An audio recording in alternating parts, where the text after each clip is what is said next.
good people? Welcome back for another live show of Power Book for Force. This is season 2, episode 7. We're us here at Big O Bill Media. We're here live to talk to you about tonight's episode or this week's episode as we cover those 3 juicy hot topics from this week, which this week was titled Chicago is Heating Up.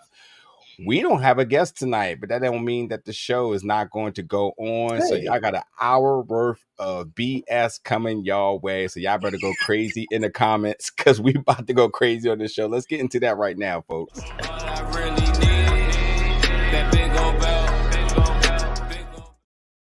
Yeah, it's not Jared Lucas right there. We're here to talk episode 7 of season 2, Chicago is Heating Up, directed by Sharon Lewis, which our interview is going to drop in about a day, and written by Anthony Florez. But y'all know what it is. Each and every Sunday, 9 p.m. Eastern Standard Time, we're here live with you all to talk about those 3, maybe 4, maybe 5 hot topics from this week's episode. And we definitely got some good ones for you all tonight. Get in the comments. Y'all got questions on the fly. They may get brought up. Obviously, we will prioritize super chats because we absolutely appreciate you all helping us keep the lights running and doing what we're doing. Because my battery is low right now. I'm tired. I'm beat. But I couldn't miss it. I could not miss it. Hey, look, this is what we do. Even when it's solo, this is a different experience, but the same bit, because we don't talk after reviewing these episodes. Let me put that on y'all first and foremost. We don't talk about the show after reviewing episodes. We review these episodes, and this is a little peek behind the curtain since it's just us 2 here this week. We review these episodes early in the week, and sometimes weeks beforehand. So at times we got to remember what happened in the episode through y'all comments, through looking on Twitter, through everything else. I swear at times I'd be completely forgetting like what happened in certain episodes. I'd be like, oh, damn. Like this one, especially, I completely forgot a couple of things. And then I went through my notes like, damn, this is the episode where Claudia and Shanti hooked up. Like, I don't know how the hell out of everything that completely slipped my mind. But we're gonna have some fun this evening with these questions. Cause and when you say hooked up, you mean like linked up, not because Claudia hooks up with everybody. So be very clear. But that's also something people have been talking about. Her and Shanti ain't get together yet. We already know because clearly y'all been going crazy over these comparisons with these two. Matter of fact, forget that. We're gonna jump right into the first question that I'm gonna ask you that I kept on seeing. Is Claudia and Shanti the new Ghost and Tommy? Because that's put another person. Put that in comment sections or on Twitter, on X or whatever it's or Threads or whatever you put it on, and ask that question one more time. You better not be getting comments from Truth Social. We're not vetting comments from there.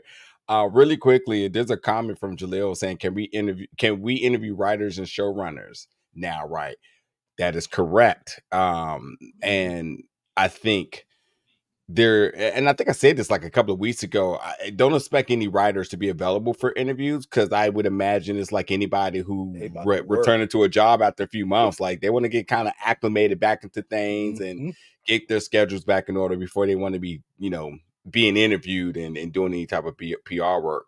But we do have a special guest coming within that realm of things. I'll just leave it at that. By no means am I ever going to cater to any comparisons to Ghost and Tommy dynamic. It's just not happening. It's a dynamic still being established right now, even with Ghost gone. That dynamic of Tommy and Ghost is still being written. And whether you want to predict that Ghost comes back or maybe he's done, but that brotherly dynamic is truly still in effect. So it's impossible to compare somebody to a story that's not over, and if you want to draw comparisons within that dynamic, I mean, of course, it's going to be minor traits, but overall, no one is the new Tommy and Ghost. That's just not it. Not Braden and Tariq, not Jukebox and Kanan, not, I don't know, they ain't say Jukebox Uncle and Marvin Kanan, and Lulu. No, none of them. To be the new connection of Ghost and Tommy, one got to be white, one got to be black. Those are the rules. If one is white, one is black, and they partner together. They are the new Ghost and Tommy. It's just the feminist spin on it with Claudia and Shanti coming in to be the new Ghost and Tommy. Yeah, it's not even close. I mean, and if it's up to you. Do you want me to continue to elaborate on this, or are you ready to hit the Hell no. One, I don't know why. I don't know why that was coming up so many times. The people asking that question, I'm like, well, they did one job together, and you already got them being that. But I understand it's the penthouse, the instant chemistry that they have. I'm assuming Claudia does yeah. have a penthouse, like Ghost penthouse, and amazingly, everybody does know where Claudia live. Like everybody Claudia knew where Ghost live. Yeah. Let me get Shanti got a club where you want to throw that. That's why Yeah.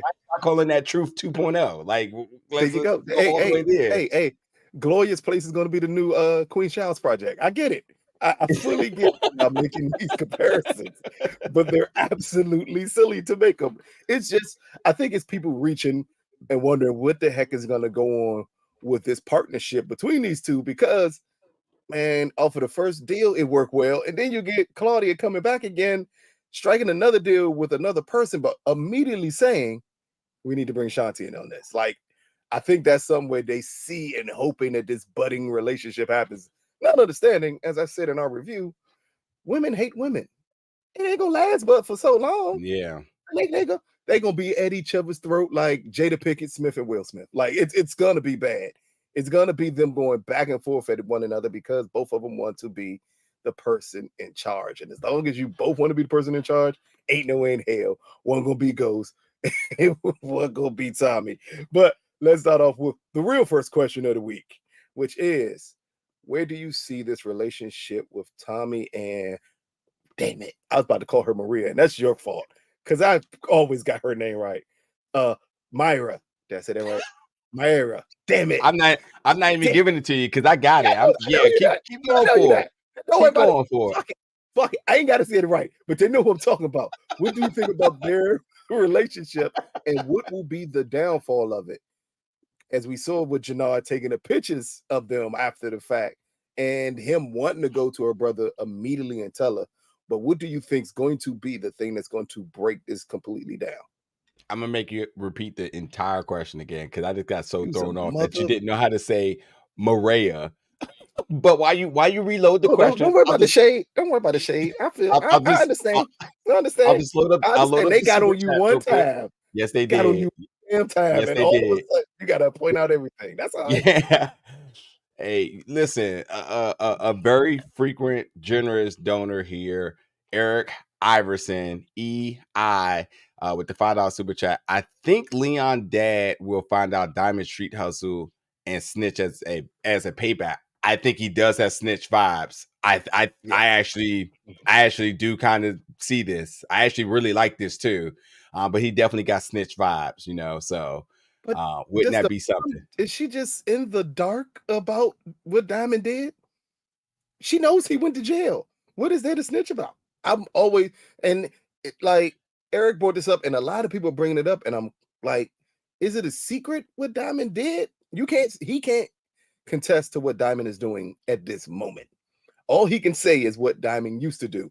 But Diamond is someone who got out of jail. He spoke on him being incarcerated. I'm pretty sure the mama know he had to be selling drugs or something of that nature. Now, if the father gets information that Diamond is currently doing it, that's a whole different story. Because if he opens his mouth about that, he gonna die immediately. Yeah. They can't leave him just walking around telling everybody that Diamond is still in the game. But just from the perspective that Diamond is a convicted felon, I just assume the mama would know Diamond was selling drugs. It's Chicago. Yeah, but murder. Like, no. But Leon's dad, the one that got forced choked, now he gonna be on pussy time right now, right? He gonna try to find a way to get his family back, and then if he has to go to the feds to turn snitch. But I will say this though, full circle. If he does snitch, does a CBI boy come after him? Who would that be? You all get in the comments and let us know. If he snitch and they found out he's snitching on the streets like that, who from CBI is going to do the job? And that could be an interesting answer because there's one person, obviously, that you say he'll take care of it. I'm not going to throw any hints, but there's a lot of other folks that could prove. And like, imagine what that looks like to Diamond in terms of loyalty. You know what I mean? But we'll get to those comments in a second. We got another super chat. DeMarcus Vaughn also returning, very generous donor here. The Crimson Project's fundraiser where Diamond was speaking at reminds me of Ghost speaking at the. I ain't gonna lie, there's no way in my mind I was gonna let that thought come to my head, but damn it, was it tried? Oh shit! Look, I'm not gonna keep on comparing Diamond to Ghost, but it did. You're 100% right. Oh man! Oh, that broke me. Oh down. yeah! Oh, that there's so many people killed who me. hate that scene for that reason alone. They hate that scene. Yeah. I'm gonna let you read this one because Eric wants to make sure that you understand his question correctly. But I will just say Eric Iverson with the $5 super chat. Now go ahead and read this comment there, Sir Lucas, so you know exactly. About Leon knowing what Diamond is doing now and will snitch to the feds, not to the mom. The problem would be, how would he know what Diamond is doing now? He could. I mean, that's the thing. He obviously that nigga a cokehead. He's a cokehead. He's getting his drugs from somebody in CB. Put like this. For him to know what Diamond is doing day to day would be equivalent of because you buy an iPhone, you know what Tim Cook doing day to day. Okay. Like it was so far removed from it. He would just know the people who he buys drugs from and the main people on the street. Diamond is not a street dude, meaning he's not the guy who you buying drugs from unless you buy them in wholesale and bulk. And then you're still going through a third party to get to him. You got a minute before you get to Diamond. Hey, listen. I agree. I didn't want to cut you off. Somebody commented about me cutting you off. I agree. We do know that Diamond's the top dog, but Diamond do be on these streets though. And much like, he did time what he did time for, and he knows everybody knows he's with CBI. The information he could provide may not be valuable because everybody already know what it is. But does he even try to steal snitches? That dude sells drugs. Probably thinks he's a corner boy and probably don't even know anything, but just alludes to he is a corner boy. So does he go that route of just snitching like, that dude sells drugs, sells it to the feds to think that's going to do something to him getting his family back? Certainly it's not to the degree of him knowing that he the top dog in what he does, but like I see him playing snitch to the lowest degree. And I think somebody from CBI is going to know about it and going to make an example out of it. Well, but really quickly, because I got some people directing comments directly towards you. I already know. I already knew what you was going to do. Actually, M. Raya. Wait a minute. M. Raya. That's what I say. M. Raya. My queen in Spanish. Huh? Oh, you're right. I didn't even realize that. Perfect. So I'm gonna just call her my queen because I'm not gonna see. I had the name down pat from the beginning. His ass kept on calling her something different, and it completely threw me off what her real name is. That's all right. That's cool. But I do want to quickly, before we go back to the question I asked about their relationship, bring up what Eric Iverson said as a follow-up is he's talking about Leon dad following Diamond from his mom's house. That is what I think can happen. That's 100% what will happen with him of him attempting to follow Diamond and find out where Diamond is going, but he can only go but so far. Because ain't like Diamond just out in the open meeting with Tommy, and ain't like they just out no bad with drugs. But I can see him doing that if he wants to be petty. But he may just want to stay with that little young thing he had, because as Gianna said, they weren't together, and he hates Leon. He may not want that family back. He may be like, look, good riddance. You take care of that little nigga. All he does is read comic books and get beat up. I don't want him as my child. So maybe that's it. Maybe we don't get the angle where he feels the need to get his family back. But I just saw a comment. I hate you people. I don't do food reviews. Leave me the fuck alone.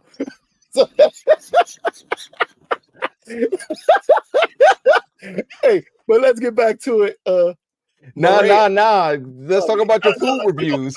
We're gonna get back on track here. I do not do food reviews. We'll get back on track here with Power Book Florez. What do you think will be the downfall of this relationship? Because we know it's coming. We just don't know how it's going to be exposed. Yeah. So what do you think is going to be the nail? Is it going to be Jenard, or is it going to be more like what Shanti said? Let him dig his own grave. It's going to come out on his own. But how is it going to come out to the point that Miguel's going to find out about it? Yeah. I actually do not know. I think this obviously is an element that's going to be pretty much all of next episode. Because at this point, it's just hard to tell. There's so many moving pieces. Like, it's hard to tell. Does Jenard stay loyal? Does Shanti keeps him under his thumb so that he doesn't go what she said not to do? You know, does he get back on his stuff and then he decides that this is the move? Does Shanti is Shanti just bluffing and she go snitch or expose the information? It's so hard to tell what may happen here, but I think because this is episode 7, I think they don't want to rush too fast to that happen? big. Yes. But yeah, I'm honestly I'm more curious to know, like, how do you sort of see that being played out? I think the biggest way to me is going to be revealed is someone's going to use that information against Tommy. Yeah, that's how it's going, and it's not going to be the normal people that we would expect. It won't be Jenard or Shanti. I can see the Serbs finding this out and using it. I can definitely see Claudia finding out and definitely using it to try to turn. Or Stacey McMahon. You know, she may end up like using this against them because that was told to her at the beginning of the investigation that Tommy and her was messing around. And I can see her like, if I can't get Tommy in any other way with Vic, I can get him by bringing this up to Miguel and having Miguel turn on Tommy. In turn, I can get Tommy. Because again, she's not worrying about the cartel at all. She's just worried about Tommy. Like, she's so single-mindedly focused on Tommy. She could care less about anything else. So if she had to use that information to get Tommy, I can clearly see like her trying to bend that to her will and saying, okay, let's let it get out to Miguel or set up a meet when Miguel runs into them two being together, and I can use that against Tommy. And at least that's the way I see it working out. Yeah. But speaking of things working out against Tommy, or we're gonna let's go to super chat first, sir. Yeah, I was gonna say let's get the people what they want. Wait, let me make sure I got come back to here to DeMarcus Vaughn asking who is the sexiest, Shanti, Maria, or Gianna? Claudia. That's my pick.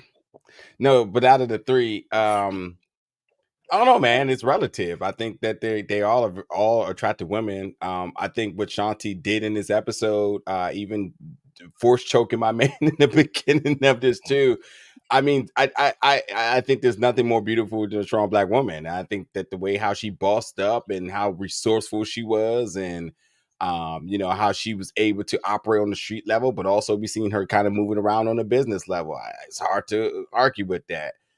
Maria has not played her card yet. So Maria right now is nothing but a physical piece to Tommy. We've seen those a dime a dozen. She's attractive, sure, but like character wise, don't really know anything about her, man. She might be the one to stab you in your back and you don't know it, because word on the street, and as we've been saying, she may have a lot more to do with this business that she's showing, and that's to be determined. And Gianna, man, I mean, that's just old school right there, you know, with the presentation coming through, and we not going now. I arrived early and got the launch, as you mentioned, had the lingerie on. Like, who do that anymore? I ain't complaining, but I mean, like, that's like a relic tactic right there. That's a waste of clothing. Yeah. How dare you put on extra layers under the layers you have on to be? No, that's unnecessary. I'm not answering this question. I'm not objectifying these women.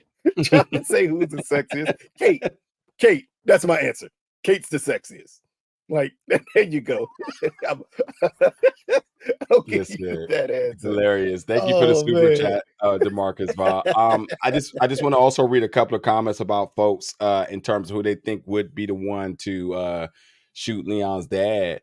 One saying Diamond, somebody saying Leon. what's interesting about that is the theme of everybody saying sons killing their dads. Sons killing So fathers. Yeah, that would fill it for a lot of people. Another with Leon. But yeah, my thoughts on this really quickly is I'm sure the easy answer is Tommy would do it by all means. We've seen Tommy roll up on Vic because he saw something was out of place. And even when Diamond was acting funny, you see Tommy has no problem rolling up with anybody who don't belong. It's just that. See somebody stalking Diamond, he's on it. What would be interesting would be if Jenard did it. And if Jenard did it, how would that look in Diamond's eyes? You know, that is obviously brotherly love, but like, does he honor it? You know, they do that in CBI. They honor loyalty, you know, and while Jenard is still in his what do you call it when you start a job, a 30-day probation period, could this be means to get him more permanent, you know, get him off the corners, get him in the operations room with everybody. So it could be interesting because, you know, Diamond right now could actually be blind by love and be thinking he about to get this family, and while he's slipping, this could be something that could just really save everything from going the wrong way. And also Diamond has a PO officer, and the moment he hears it, he gets word back to anything that could be like detrimental to what he does. So this snitchy dude definitely going to get his fate made, and I think it will be interesting if it's Jenard. Yeah. Here's the thing, though. If we go to him snitching, it would be what's my guy in the projects who held up the body? Had up the dude with the headphones on, like a human shield. Big Smurf. Big Smurf. There you go. If anybody would do it, Big Smurf would find a way to do it. Yeah. It would be somebody. It wouldn't be a big person because it wouldn't be necessary for it to be a big person. But this is still going to equivalence that his dad tries to snitch on Diamond. I don't think he cares.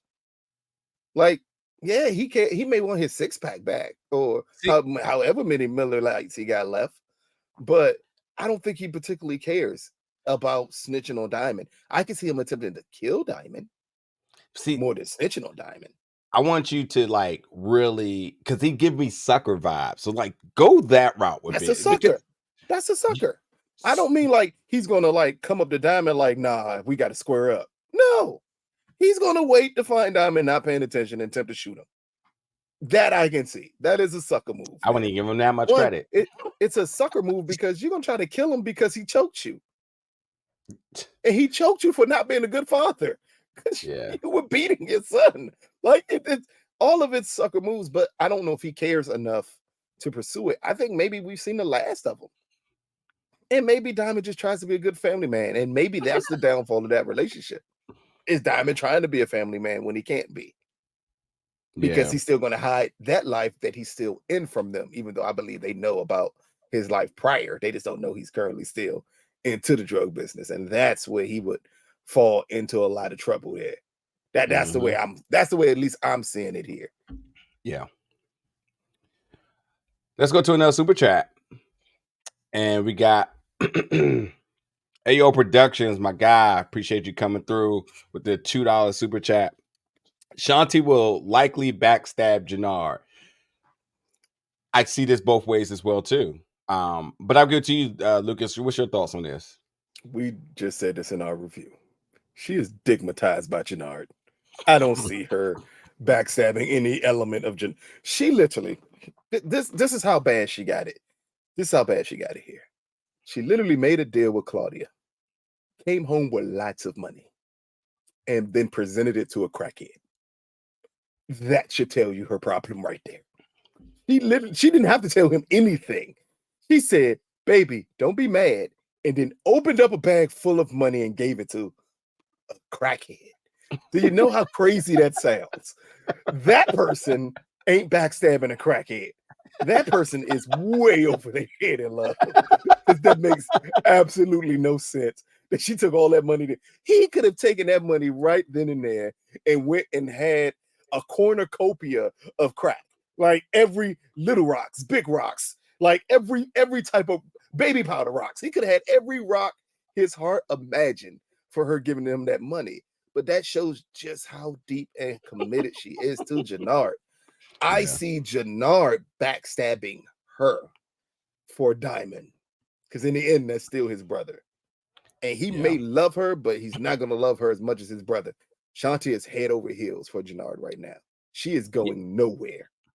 Yeah, and shout out to my man Bree Avery over at Just My Opinions. I was watching his review with Lamont Tyson, both guests to the show. B was saying like he didn't understand why Shanti is so like giggly over Jenard. Like everything else is so business. She's very stern, but when she's back around Jenard, so I was like, oh, baby this, baby that. And he said he just didn't get how she's like flipping it on and off. And Lamont, much like I agreed, man, listen, man, because she's in love. And then also too, I think, and Lamont like elaborate in a way also I agree with in terms of all these some of these women that are boss that when they are on their their day-to-days and whatever it may be, and they gotta always have this strong complex, and that's a conversation we could put an hour on easily right there. But when they want to come home, when they want to kick the shoes off, they want to be with their significant other and not to have to be that strong person that society demands for them to be, and so on. So like Shanti is a boss. She absolutely got resources. The club, the bodies, the territories. So like, let's not get it twisted. Like she can box. Like she got it all together. So what is her moment to decompress and just do nothing? Her crackhead Jenard. So there it is. And hey, just tell B that it's very simple here. He laid it down on her like she's never had it laid down before. And she hooked. She hooked. So it is not even that deep to think about here. Yeah. She's in love with him because of what he does to her. That's it.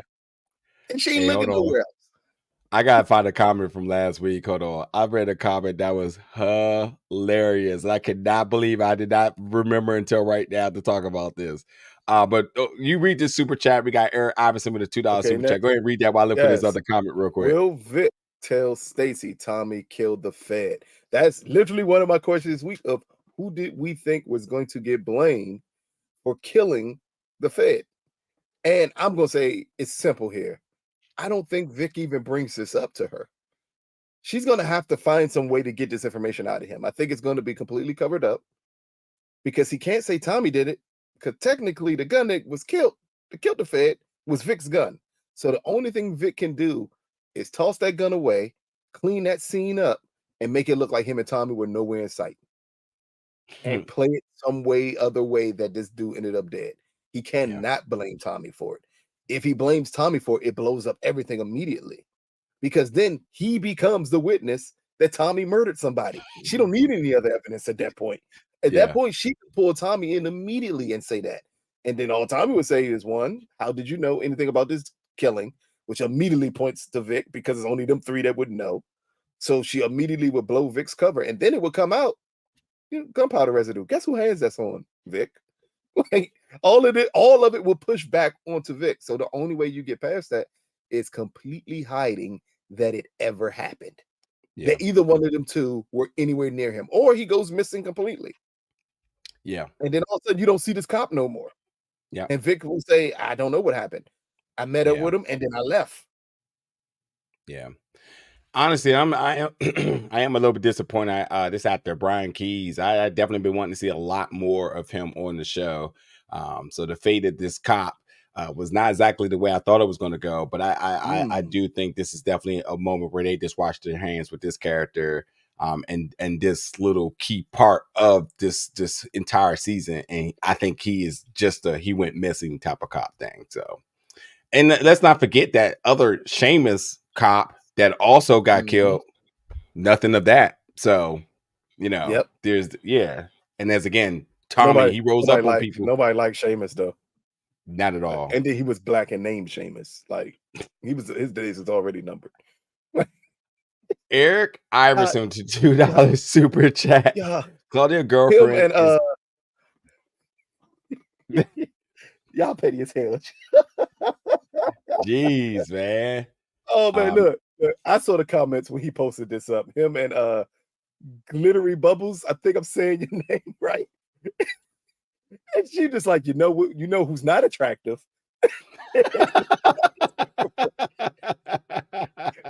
Oh man, she just Hey, looks like a listen. rough 80s white woman. Like back in the 80s when they used to like roll up their jackets and stuff and had them short, very masculine haircuts, but they weren't like lesbians or Yeah, in the community. That's all she yeah, looks like.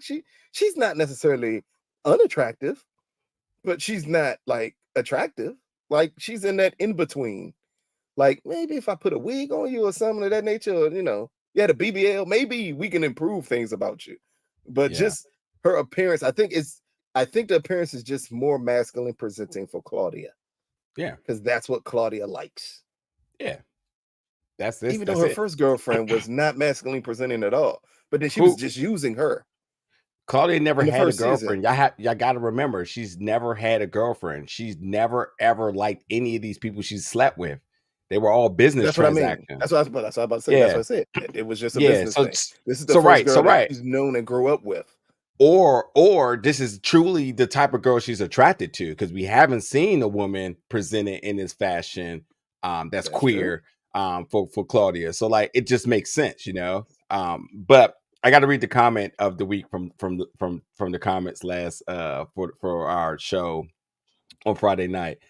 This comes from Alexis Brown 7076. I love y'all reviews. The crackhead jokes were killing me. 3 laughing face emojis. Do y'all want my mom for the finale? She had 4 baby daddies hook. Just kidding. Her mama was a crackhead. See what I mean? You ain't got to tell me. I know plenty. I know plenty of crackheads that have got people hooked, Joe. Like I don't know what it is about the body chemistry with the baking soda and the cocaine mixed together that it just get people sprung on these crackheads, Joe. Hey, Like it it, listen. it happens Hey, she had no business throwing her mom under the bus like that. completely. She said my mama had 4 of them niggas hooked, Joe. And not just like in a good way, because the saying says that your mama was the crackhead. So hopefully your mother has recovered at this point in time, and she's a former crackhead because it happens. Yes. Sending love to Hope, Mrs. Brown out yeah, there. Hopefully, yeah. hopefully you Hopefully, hung it up in all it's, capacities, shall we say? I put saw that that. I crackhead snapper to died. rest, Joe. I Like, died. I that can't joint out even that believe Joe hooking everybody, Joe. just Oh shit. I just Hey, I but I just do want cannot. to point out this one comment because this is an important one too by Virgin Love 8. Oh, Virgin Low. And I know the LO is capitalized. I don't know why, but I'm gonna call it Virgin Love 8. We said, what if the cop had on a wire? That is something I did not think about at all. Because Mm. if he had on a wire, and on that wire, it would be Tommy telling Vic to kill him, and Vic Ooh. killing him, Stacy's covering it up. She can't have it. She can't have it. Because all Oh it would my do god, is because admit the hers murder. oh, you are right. You are She will right. cover that up in a heartbeat. She cannot let it get out that Vic killed him at all. It blows up Mm. her whole task force. Because then, and not only would it blow up her task force, it would end her career. Yeah. Because now your CI killed the cop. Do you think her husband takes a look into this? Hey, that's gonna be even worse. Like, what happens then if the husband actually does look into this? And he finds out the truth. I mean, apparently he positions himself of like he knows the streets. That means he can find out, et cetera, et cetera. He finds out the truth only to hear something contradictory from Stacy becomes interesting because at the end of the day, a Exactly. cop has died and folks are going Yep. to want to know answers. What will her remark be? Yeah, that's gonna be the most interesting part. I'd never put it together. That and sometimes when cops do have CIs and they send them to talk to them, sometimes they also do wear wire to keep track of what the CI tells them. Yeah. So That would be an interesting twist. And if it comes out, I guarantee she's covering that up immediately. I'm She with you. cannot allow that to get out at all. I'm with you. It just ends her career immediately. And she's like, nope, we're not doing that at all. So yeah, that's interesting to see where that angle would go. Eric Iverson, with a question that is not involving who's sexy, wants to know, is Walter not having a funeral? The way how they just decided that everything about the Flynn family, the Flynn massacre, shall we say, is not out the way. Just right under the rug. Walter ain't had no funeral. Paulie got a wife. And we ain't heard a mention of a funeral for Paulie either. Like nothing. We ain't getting no gospel choirs coming in. I don't know. What do they do when Irish people die? Like, I know they drink a lot, but what is the service? It's not like a Baptist black service. It's not like they was gonna have people sing soon and very soon we're going to see the king as they pulled out Walter's casket. So I just don't know what it would be. Plus, both of his kids hate him. Like, there's no need. They probably said, man, this torture him. Yeah, but I mean, optics still, they gotta go, because let's not forget, Claudia had to go to the a couple of times. Claudia had to show face in terms of being there for that, identifying the body and whatnot. I mean, if they had us to see that, I would think that the funeral would be something of some significance. I don't know how far they would want to go. I would funeral on Power. Has what? Have we ever gotten a funeral on Power? Raina. I think Raina. See. Look at the setup. Yeah. Look at the setup, nigga. I knew it was Raina. I asked that question for a reason, because y'all gonna stop acting like Raina ain't important. Okay. I asked, it's a funeral Power. The first thing you said was Raina. Damn right it was Raina. It's reverse logic here, though, because Raina's the only one that's got a funeral. That's the only way for them to try to make the character feel like something. Even important characters didn't have funerals. Did Ghost have a funeral? Well, Ghost ain't dead.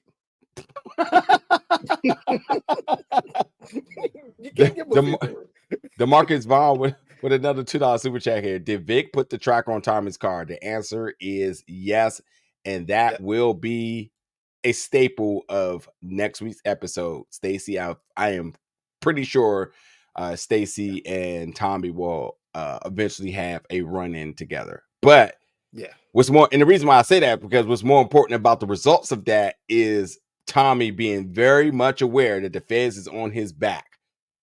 Yep. What does that make him do? At some point, we have to turn the page on what makes Tommy leave Chicago. Be beyond everything that we know he's there for, but what else will make him immediately get out of Dodge? And I'm going to assume at some point the block gets hot and he go take a trip. And let's not act like that's not what Tariq and Braden just did. They just definitely left the city because things got hot. So, think there's a little bit of continuity between that. Rumor has it that Tyler Perry made a fortune supplying force. Eric Iverson with the most ridiculous $5 super chat ever. Did you say this at a point? I did say that Stacey got away from me. Yo. Look, he made just enough to put in another bid for BET, selling for Stacey's wigs. Like, I got a bunch of them, a bunch of bad wigs. We just put them on her, Joe. Oh shit! But let's get back into our questions here. Is this question the third question for the week? Now that the Serbs are cut off, will they continue to be a power dynamic on this show? So I'm asking audience that, and you, what do you think about the Serbs moving forward now that they no longer have a supply being brought in?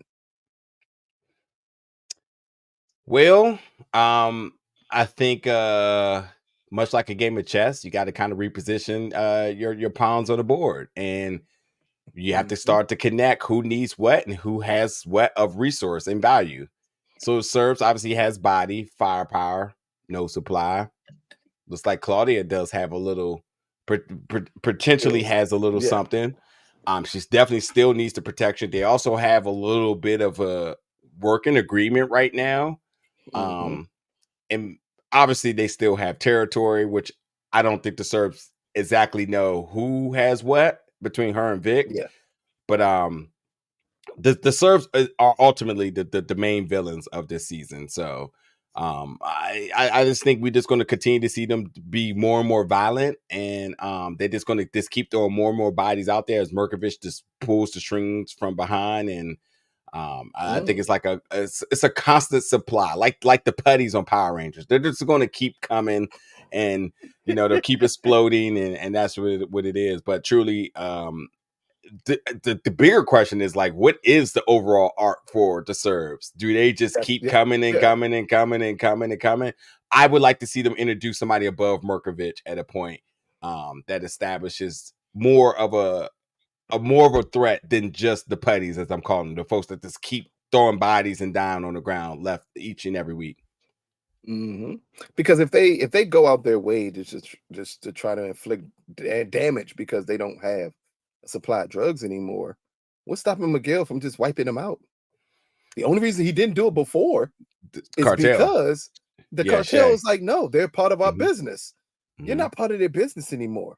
I think it works twofold for them. So not only are you not getting drugs in, but now you wide open in the streets. Yeah, Miguel can care less about you. And Miguel has the soldiers to wipe you out. And he can partner with CBI to completely kill every one of you. So it kind of makes me wonder, what type of threat are they now moving forward? Or are we going to see another connect come up instead? Another supply, or are they going to switch to a different drug that has a different supply base? Because clearly them pills with Claudia has nothing to do with Miguel and the cartel. And like, honestly, this is why, we said in our recap review about episode 7 is that this episode opened up so many more questions. And I think initially on my first watch, I was just kind of like, man, there's a lot that kind of happened in this episode. A lot of things that were questionable in this episode. And questionable isn't really a bad thing, because I think now for the next 3 episodes, we got like a lot of unpredictability in terms of where this is going to go. As you mentioned, the Serbs has been a threat since the existence of power. Yeah. We now see the Serbs in a situation that we've never really seen them.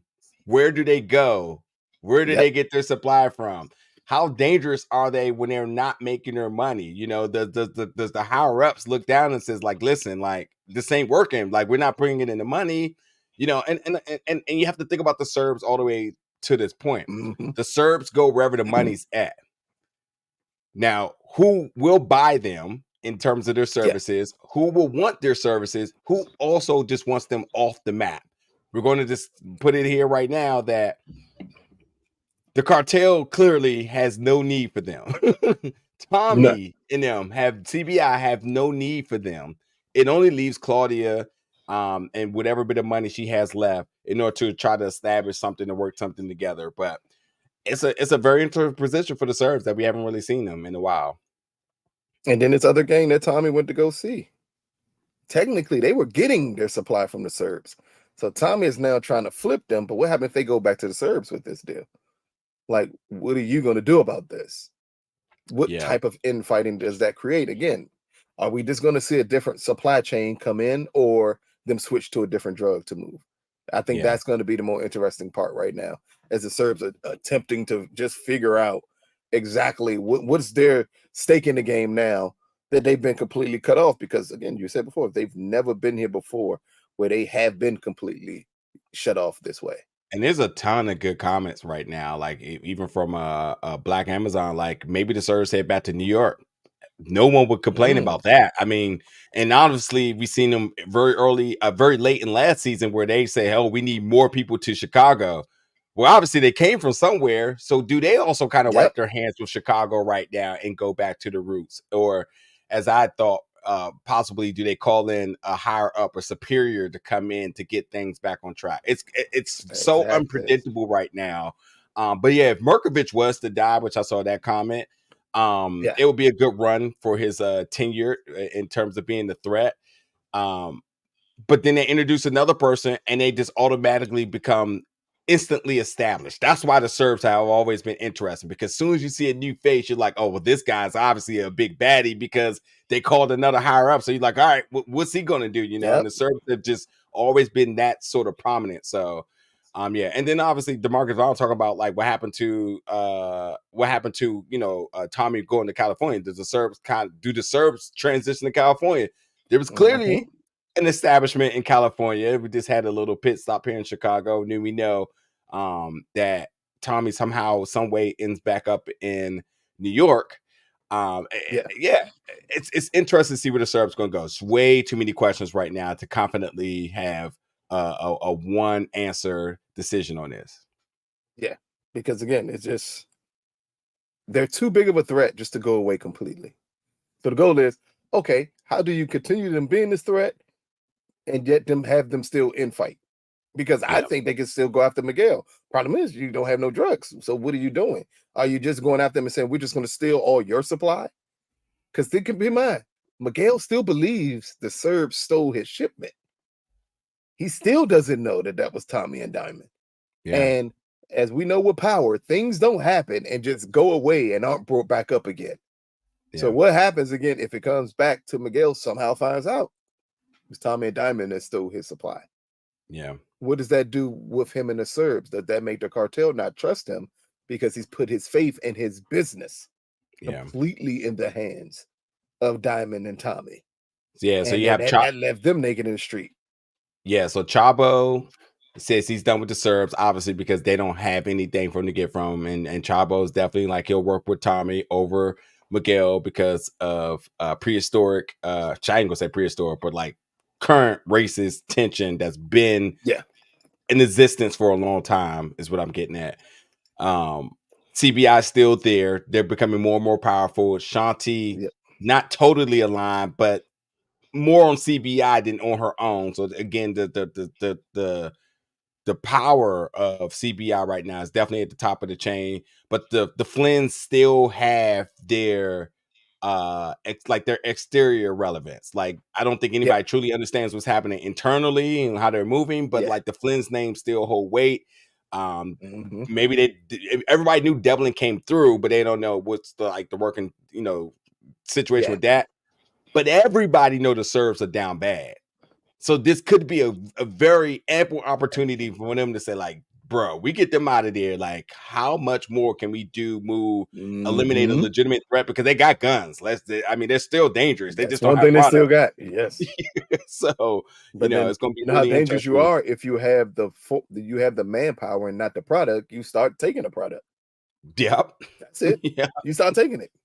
Like you can become a bigger threat. It's just like how dangerous do they fade into the background, or do they become super dangerous where the Serbs just start killing everybody and taking your supply? Yeah, Eric move that supply too. Exactly. Eric Iverson with a quick $2 super chat. So Devlin doesn't care about the guy Claudia killed. You talking about Brendan Doyle? Devlin doesn't care about Chicago at all. They had wiped their hands with it and says on to the next thing. And they made that very clear. That they said, like, listen, Walter doesn't get the money right, then the Flynns are out. And then that's it. And let's not forget that Brendan wasn't the only person that was like of relevance from Devlin. They lost the Four Horsemen. They lost Apocalypse. They probably was like, look, we gonna cut our losses. Yeah, that's it. Cut our losses, Joe. Yeah, Chicago is taking us out left and right. We are not fighting for territory with them anymore, especially now that Walter's not there at all. We don't have to supply anything anymore. It is what it is. They could care less about it. Dublin's moved on to become another power vacuum somewhere else. Yep. Maybe they show up on Ghosts with Tariq or something of that nature. But in Chicago, they're done with Chicago. Yeah, and that's the same. Be more interesting too. And that's the same position I feel about the Serbs. The Serbs could do exactly the same thing. They could say, like, Chicago's a wash, man. Back to New York, on California, wherever they want to go, man. Let's start a new city. I think Power, I keep saying, I think it's about time Power to announce something more something excited within this universe. We want to see a new show, a new you got to establish a new character. Yeah. Who's the character do you branch off? That's need to be the key part. Or they need a big, attractive signing to the Power universe. Somebody that by star power alone makes you interested in their show. This is why I said Lorenz Tate was easily something they could have did, but like you just think of somebody else who's doing television right now, who's big in television, who doesn't have any projects right now, and give them a show, and I think they can make it But don't work. you have to? You think you wouldn't have to branch off from the original Power though, as someone who you can? Because in the end, like Ghost is a branch off with Tariq. This is a branch off with Tommy. Uh, uh, Kane and Clit is a branch off of that character. I don't think Power's at a point where you could just introduce a new character that no one knows about. Or you can do it the Like, reverse way. You could like you could start a new show, a new location, and let it lead into the other thing. We know it's Power because of the title, which is still a very like dangerous tactics because sometimes that doesn't yeah. really work. Mhm. But the writers traditionally have been pretty good. I think they're going to keep the same folks, producers and directors and They gonna give writers. Two Bit his own show. Just wait. No, no, there's some very deep rooted beef in there. So somebody may come from the rafters and says, "Don't y'all dare!" As long as my name is still attached to that. Hey man, Oh they man, mess around. Hey, they mess around and give my man Uncle Murder a show, man. People sign up for they, that. no, they need to. They need to. You got to take even if it's a minor character, or you move one of them Tejada kids to the West Coast. It's clearly set up that way, where something in LA should be it. LA or Miami, like that Mhm. should be the next location. But you're gonna have to take a character that everyone already knows from one of these two current shows and branch them off there. I Like tell you what, I thought it would almost have been perfect if they didn't have Effie team up with them all at the end to move that character and branch her off in a new city. and I'll even go even wilder than that. I'd be okay with a show being set in Mexico, and they really dove deep into Mm, the drug world, the drug organization. I would love to see that. And we have references about where product is being moved to in big names in certain cities. This Easter egg it right off the break. Like, yeah, we got blah blah blah up in Chicago, and we got our mhm, guy at this port in Miami. You throw a name in Miami that we've never heard before, throw a name in Chicago and California never heard before. Throw a name we know in New York. Throw a name in Chicago. Like, yeah, working like that. Throw a name in Memphis, man. Like Orlando. Like man. I truly think they're going to need a big announcement by either the end of the season or before we get to Canaan that they're looking to expand this establish a more. separate show. Yep. Yeah, Yep. Yep. because eventually the main characters from the main power are going to run its course, Yeah. And and you've Black done a good Amazon. job of building these other characters up. Yeah. Black Amazon, I mean, and I don't know was it you that said this before, but like establishing something in London, I like the exterior of this. I like the possibilities.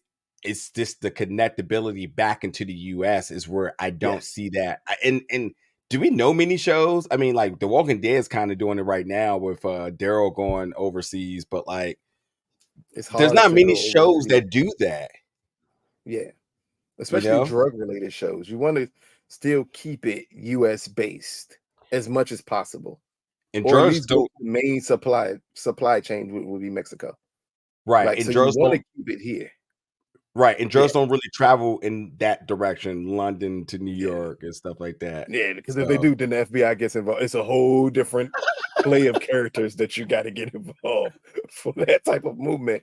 And, and Power, I don't think wants to be that big because then it will take away an element of it, which is also possibly why they don't want to expand to another huge city like LA or like Miami, is because they think it can hurt the feel of the show.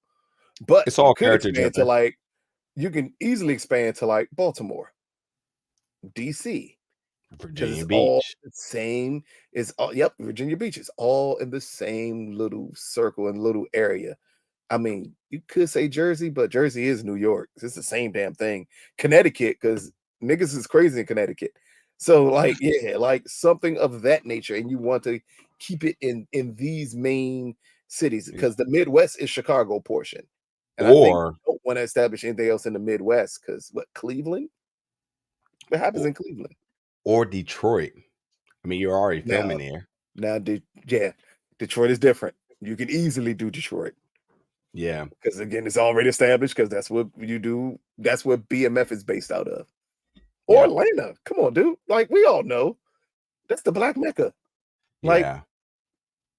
Yeah. I'll have Drew go to Atlanta with his new boyfriend, make it whomever, and have Drew establish something down there with the Tejadas. Perfect. Yeah. It's true to what most people think about Atlanta if you put Drew there. And then you just play off of it there and you build new threats and new characters there. There you go. See? Or then wherever Tariq and Braden are heading to. Yeah. Literally, it's not New York. So where are them two heading to? Where Yeah.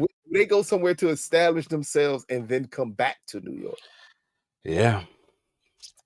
All right, let's let's wrap up the last question of the night before we get back to the comments. Last question of the night. Yeah. Okay, you got it.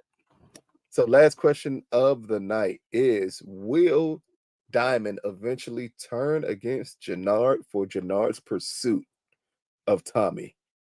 As we saw in this episode, when Jenard was going to kill Tommy, we understand that Diamond brought him back to CBI and basically let him know, like, hey, it's me, Tommy, and I'm bringing you back in here.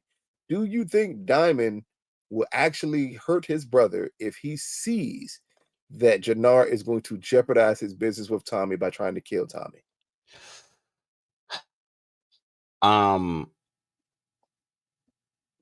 So the fan of the show says, please don't ever consider this as an option. We want to keep Chris on this show as long as possible, because he's just doing amazing work. But I think in an opportunity where Diamond would need to do this, he chokes. And that, I think, creates more tension, more possibility for storytelling on the back end. But I think that the harder force is Diamond, Jenard, and Tommy, and I think you got to keep running this trio as long as you can. I think it's way too soon for it to come to that. But if it does come to that, it definitely won't be a killing of a character. It would be more of an exposure of somebody not being able to do what they need to do. Because that's just what it is. The moment that Jenard does something that's detrimental to the business, he needs to do it. And this is the conversation that Tommy and Diamond's been having. If it's your nephew, if it's your brother, if it's messing up the money, they gotta go. And I obviously we know that Jenard is going to have a moment where he does something stupid, and whether it's and honestly, the whole situation with Shanti, the pitcher, Jenard's definitely in this like very vortex of at any point he's going to fly out of this vortex and land on something stupid.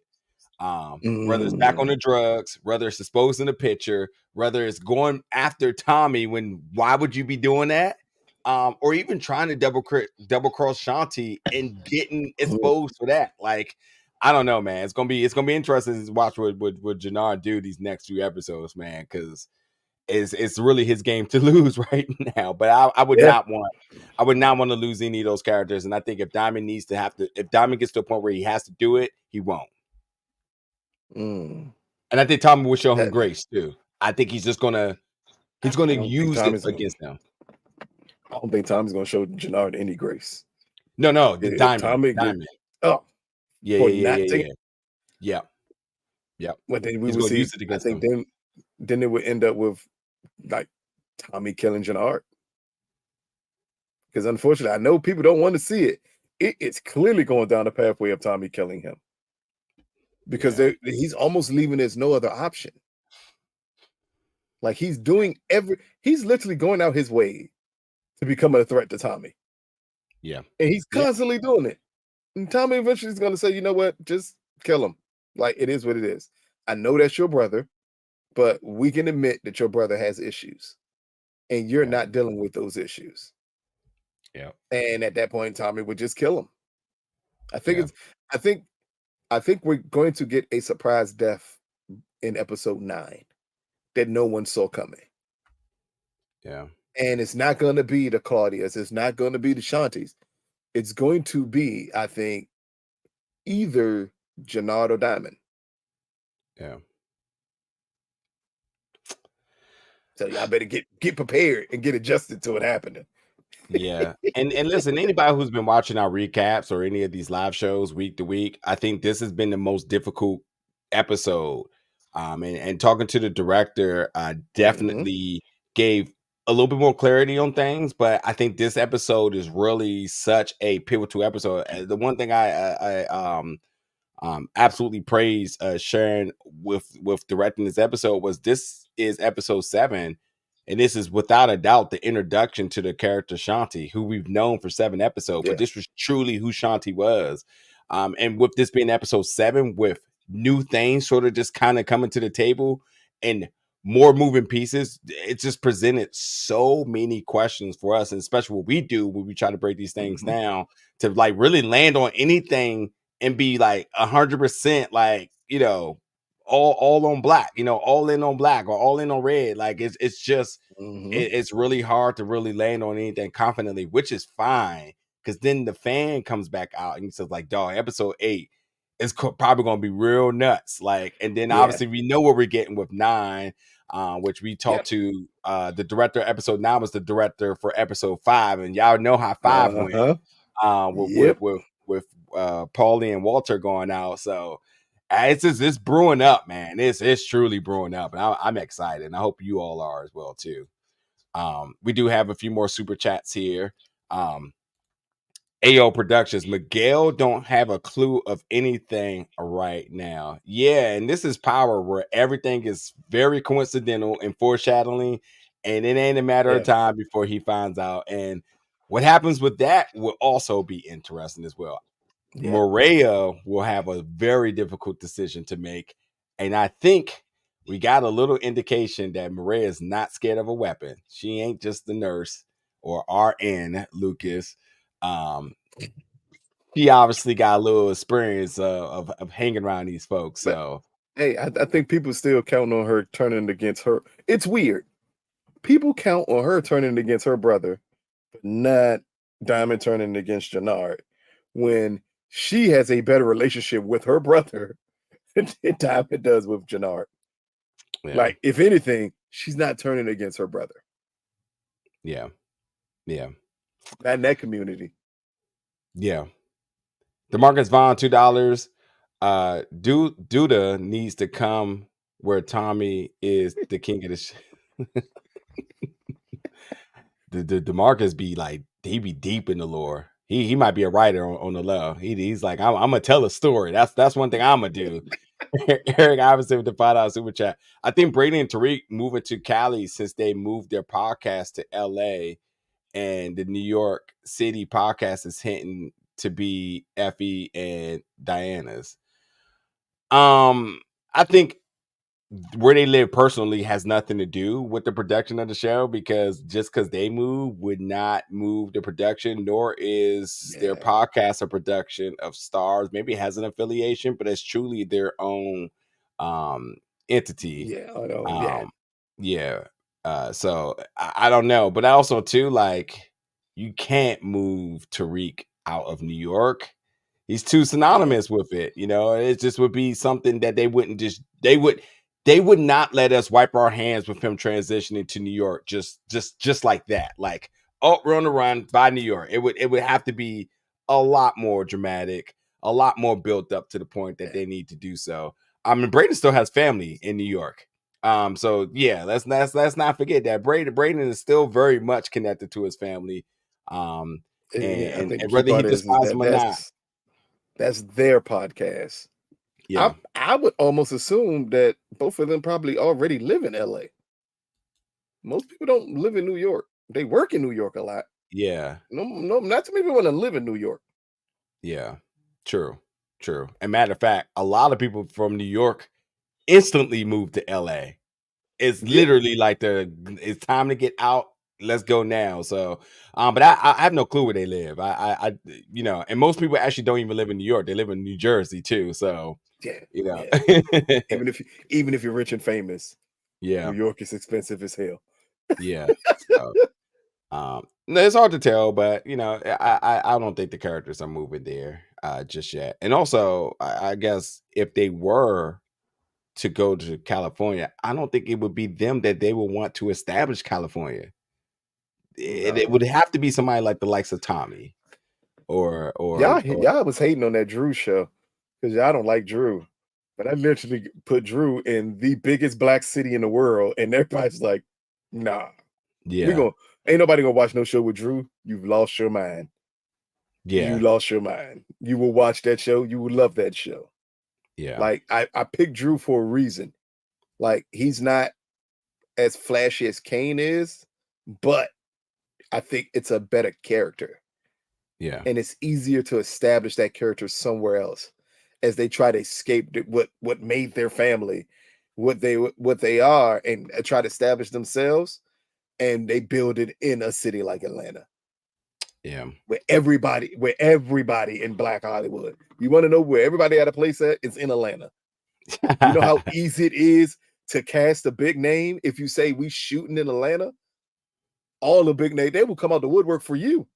Not yeah, like and where we shoot. Like, Tyler Perry got a whole studio there. Where we shooting at?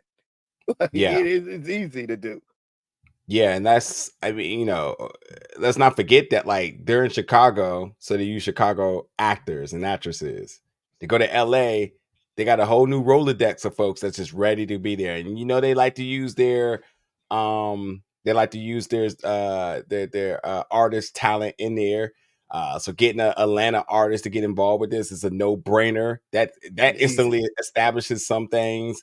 And just the exterior of Atlanta, man. You got the strip clubs there. We already know how things move there.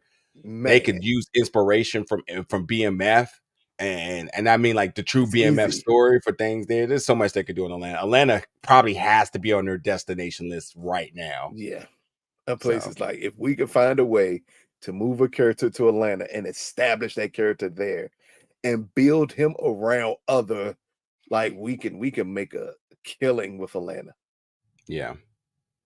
Last comment, then we're going to roll out. Maybe that's Yaz's book. You never know. Yaz goes to school in Atlanta. Her and Big Mama. Big Mama goes down, for people who still think Atlanta's down south and you can get peace of mind in Atlanta, like all the drug dealers didn't already move to Atlanta and you're not getting peace of mind there. But you know the story, how they do that. And then they go to Atlanta and Big Mama just tries to reestablish Yaz, and Tasha shows up. Maybe Tasha's the character they use. Now that she's back on it, maybe she's the character they use to establish in Atlanta. That's true. Like, true. Yeah. It's a lot they can do, promises. And then all of a sudden we get a bunch of strong other women characters out of that because Tasha's there, and they use Tasha to branch off another power. Yeah. The Marcus Vaughn with a $2 super chat. I think I always forget how you pronounce this, and I just going grandma. I think grandma will die in episode. No, don't say grandma though. What they say? Abuelita is how you say it. Will die in episode 9. No, she's been in 2 episodes. Like, she's not even a big character. I'm also not even like, no one would care. Yeah, I'm also not down with like the grandma just dying. Like, I don't want to see a grandma like it's just Out of all the characters to kill, why are we killing grandma? What'd she do? What did she do? Yeah, but I will say that she told you to take care of your brother. Yeah. Come on, bro.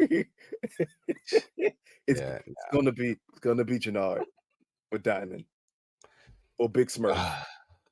Big Smurf. It's gonna be a character that has an impact when they die. Or Miguel. Or Miguel. Yeah, it's gonna be a character that's gonna have an impact. Maria. Big impact there. So I don't know. Something has to shift Tommy. And honestly, let me just say this last thing, and then I'll let you get some closing thoughts. I know everybody is saying that Force is before Ghost. And I don't know who confirmed this because none of first of all, Tommy didn't do any press for this because of the strike. And Tommy's also been throwing a lot of curveballs.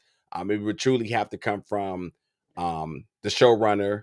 Because I haven't even heard any directors even hinting at this. Nonetheless, my guess is that the events of Force is happening one timeline, and the events of Ghost is halfway through what's happening as well. I don't think it's just like Force then Ghost. I think it's like Force and maybe like episode 7 is where Ghost is starting, so that events are going to start to like bleed into each other. At least that's how I feel. But who knows, man? I just think the biggest thing is we have to think. I thought Joseph commented on it, but he said a lot on of things. Twitter.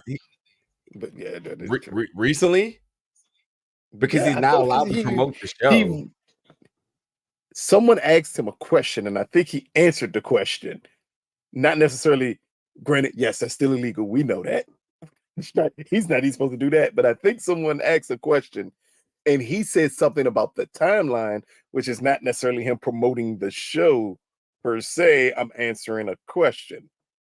It was weird. It was weird because someone brought it up in our first review that he had responded to a comment. I can't remember who the person was who brought up in our first review when we were talking about wondering how these timelines was going to work. But I also I don't believe it's as simple as this season ends and Ghost is now picked up. Because at this point, I want to say Kate's gone. Whenever they establish that Kate is back in New York, that's the start of where we're at in Ghost. Yeah. Because she's a key element in it because Tariq went to go see her about what Sachs put out. So if they ever come out and say Kate's in New York or Kate's back home, that's when your clock starts. That's when you can say, okay, now the timelines are equal to one another. They're parallel to one another at this point. Yeah. Yeah. So anyway, folks, next week we're back at it. You already know what it is. When that episode drops on Friday on the Stars app, come over to our YouTube channel because that recap review show will be right there waiting for you, marinating for you to get in the for you to get in the chats and the comments to participate in that, as that is a pre-recording. But then we are here live with you each and every Sunday, 9 p.m. Eastern Standard Time, when we will have a special guest. I will have an interview dropping in just a day. Where we're just back to it until we get to the finale. But truly, episode 7, Chicago's heating up. I even at a point, I was looking at the title and I said, dude, that's really exactly what's happening. There's so much moving pieces right now. Another dead cop. The Serbs don't have products. So what are they going to do? So many questions on so many different levels. So beyond Chicago heating up, Force is heating up. And we're going to see where things are going to go from here. Lucas, sir, anything you want to add before we roll out? Well, I do know that Raina didn't have the only funeral on Power. But I did know if I brought up funerals, he would say Raina's funeral. I know what I'm doing here, people. Okay? Everybody was commenting, oh, wait a minute, Ghost had a funeral. This person had, yes, all of them had funerals. I knew they did. But I knew the funeral you remember first would be Raina's funeral. That's how memorable it was. Damn it. I'm going to stop hating on her at all. I'm waiting for her to come back to light. Realize that Raina's whole death was fake. And Raina's been running a cartel in LA. And then we get the real show with Raina book. Book 5, Raina in LA. She been Tariq connect this whole time. When him and Braden escape, they're going to go to LA. Tariq's going to be somewhere sitting down. And Raina's going to come in the business suit, the Power business suit, and look at him and say, look how you fucked up. And then Tariq going to be like, and then he with that look on his face. And Braden's going to be like, dude, is that right? That can't be. And then Tariq going to be, I thought you was dead. Don't believe everything you see. And then she's going to walk out. and my dumb ass will want to watch that. Not even playing. No, you'll be hooked. I'm not even playing. Hey, for everybody that knows about that tweet, send us a DM or either Twitter or Instagram. I definitely can't find it, but I'll take a look at it. And while it is a big question, it has a really. They said movie by asked Joseph the question, and he answered. Yeah, send that to me. I know MovieBot got a big following, but it's again in the light of the strike. You're not. I mean, and Tommy just said it on The Crew Has It last week that it's upsetting that all the hard work that they've done that they can't promote the show at all. So talking about the show, it's no different than an interview. Yeah, it's no different than an interview. To even answer about it. Yeah. So. But he may have done it in a slick way, or maybe not in a serious way, or you never know, in all honesty. Yeah. Yeah, appreciate you Power all. doesn't like to jump in front of the gun to confirm things before their seasons do it. Yeah, like the AIDS situation with the Tejadas. Like they, by all means, let that play out because that's how they wanted to do it. So, no surprise. It would be a surprise if they went a different tactic here. They would know better. Plus, with the strikes, it makes it even worse. So, yep. Anyway, we can't 100% confirm or deny. We'll see what it looks like, and then we'll just keep pushing through. And I'm sure we'll get a definite answer about Tommy's whereabouts by the end of the season, and where Kate's at, and whatever farm ranch that D-Mac is on. Where's JP in? How would they handle this cop that died? Did anybody even care that Seamus died? That's crazy. So many things. So many things. So many. Atlanta with Drew. Who? Maybe JP moves to Atlanta with Drew. Like, I'm just trying to establish another power somewhere else. Already got Raina taking over LA when they find out she's still alive. But like, then maybe, JP moves to Atlanta, Drew's already in Atlanta, and then we get the establishment of Atlanta. There you go. Power Atlanta, Power LA. So Raina book, and then we get Drew book. There you go. We're out, folks. Thank y'all so much for tuning in tonight. We'll see y'all back next week. Big